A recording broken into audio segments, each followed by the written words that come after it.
हुआ है।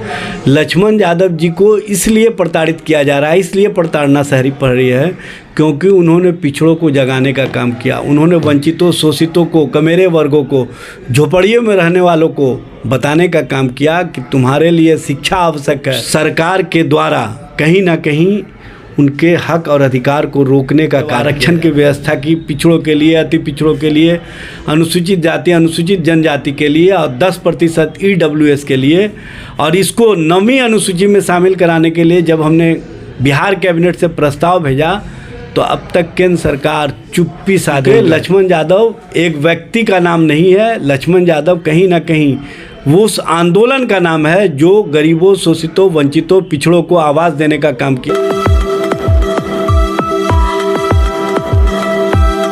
अब गाय और भैंस चराने वाले एक लड़का जब उत्तर प्रदेश के इलाहाबाद यूनिवर्सिटी में जब पहुंचते हैं, मेहनत करने के बाद फिर वहां पर टॉप करते हैं, उसके बाद फिर दिल्ली यूनिवर्सिटी में भी वहां पर जाते हैं और जैसे ही गरीब और गुरबा का आवाज़ बनते हैं तो उनको जो है प्रोफेसर पद से हटा दिया जाता है। वैसे में हम अभी इस वक्त मौजूद हैं पटना के RJD कार्यालय में और हमारे साथ एजाज सर हैं जो कि इनसे हम जानेंगे कि क्या कहते हैं लक्ष्मण यादव जी के बारे में। सर स्वागत है। बहुत धन्यवाद। देखिए, लक्ष्मण यादव जी तो निमित्त मात्र हैं। जी सर।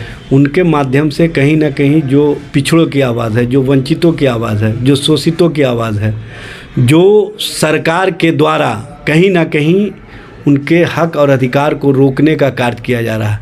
और केंद्र सरकार के स्तर से जिस तरह से शिक्षा के माध्यम से उच्च शिक्षा में पिछड़ों, वंचितों, शोषितों, अनुसूचित जाति, अनुसूचित जनजाति के बच्चे आगे नहीं बढ़े, आगे नहीं पढ़े, इसके लिए जो नई शिक्षा नीति लागू करके शिक्षा को महंगा किया गया है, उसके खिलाफ जो कोई भी आवाज़ बुलंद करता है उनके साथ उसी तरह का हश्र होगा जिस तरह से लक्ष्मण यादव जी के साथ हुआ है।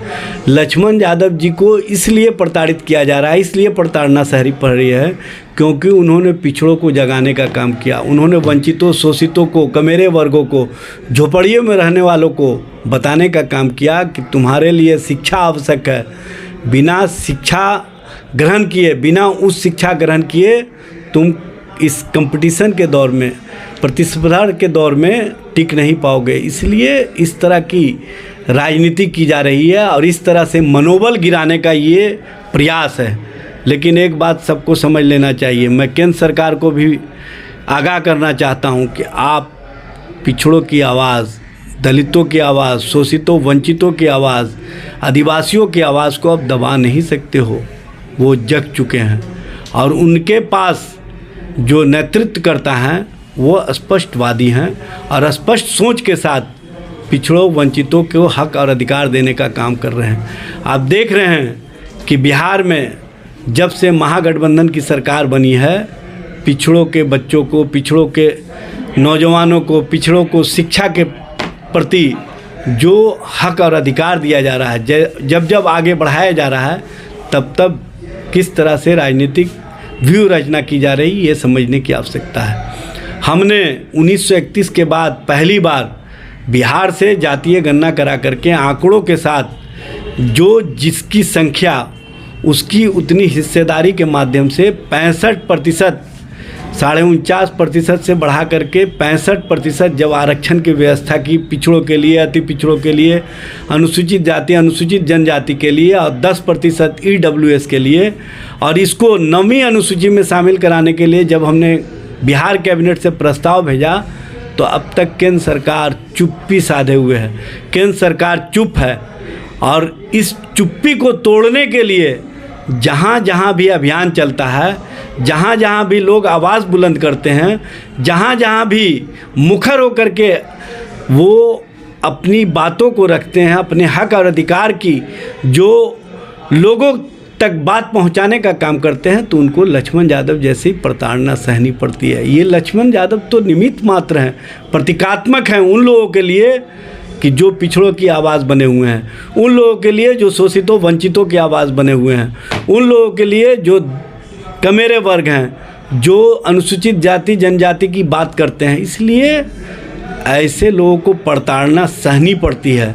लेकिन प्रताड़ित होकर के भी जो अपने विचारों के माध्यम से, अपने भाव के माध्यम से, अपने आप को स्थापित रखते हुए समाज को उद्वेलित कर दे, समाज को आंदोलित कर दे, उस व्यक्तित्व का नाम होता है लक्ष्मण यादव। इसलिए सभी को इकट्ठे होकर के, चूँकि लक्ष्मण यादव एक व्यक्ति का नाम नहीं है, लक्ष्मण यादव कहीं ना कहीं वो उस आंदोलन का नाम है जो गरीबों, शोषितों, वंचितों, पिछड़ों को आवाज़ देने का काम किया है। इसलिए उस आवाज़ के साथ सबको खड़ा होना होगा और बताना होगा कि एक लक्ष्मण यादव को तुम प्रताड़ित कर रहे हो, हज़ारों, करोड़ों, लाखों लक्ष्मण यादव उसके पक्ष में खड़े हैं जो कहीं ना कहीं शोषितों, वंचितों की आवाज़ बनते हैं। जैसे कि सर हम लोग देखते हैं कि बहुत सारे जो लोग हैं अति पिछड़ा जाति से, जो अनुसूचित जाति से, वैसे तो लक्ष्मण यादव जब प्रोफेसर, असिस्टेंट प्रोफेसर तो बने, लेकिन आज के समय में बहुत कम बन पा रहे हैं उनके जैसा। वैसे मैं यूनिवर्सिटी में 100 में से 96 नंबर भी लाए, टॉप भी किए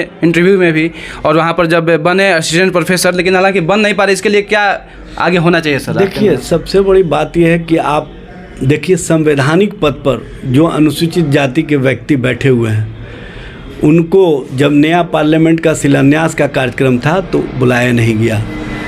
जब अनुसूचित जनजाति की द्रौपदी मुर्मू जी महामहिम राष्ट्रपति महोदया को उस नए संसद भवन के उद्घाटन कार्यक्रम में बुलाया नहीं गया, जब उन लोगों के साथ इस तरह का कहीं ना कहीं जो असंवैधानिक कार्य हो रहा है, जो कहीं ना कहीं उनको अपमानित करने का कार्य हो रहा है, तो ये समझने की आवश्यकता है और इसके लिए सभी को जगने की आवश्यकता है।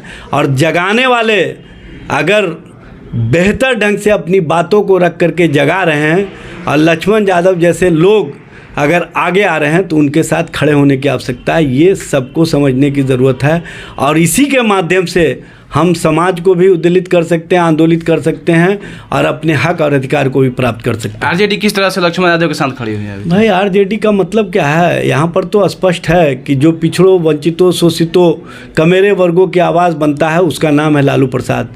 जो नौजवानों को रोज़गार देने का काम करता है, जो नौजवानों को आगे बढ़ाने का काम करता है, नौजवानों को हक और अधिकार देता है, जो नौजवानों के लिए जातीय गणना करा करके उनके लिए 75% आरक्षण की व्यवस्था करता है, उसका नाम है तेजस्वी प्रसाद यादव, नीतीश कुमार। इसलिए सबको मिल करके एक बात के लिए संकल्प लेना होगा कि किसी भी स्थिति और परिस्थिति में हम अपने नेतृत्व के साथ खड़े रहेंगे और नेतृत्व को मजबूती प्रदान करेंगे। जब आपके साथ नेता होगा, आपके पास सत्ता होगा, तो आप सब कुछ प्राप्त कर सकते हैं। सत्ता प्राप्ति के लिए आपकी एकजुटता, आपका कहीं ना कहीं एक साथ खड़ा होना आवश्यक है, ये समझने की आवश्यकता है। Thank you sir. इस तरह से आप लोग देख रहे थे परसुमित लाइव न्यूज, मैं रिपोर्टर अमित कुमार सिंह के साथ। Thank you.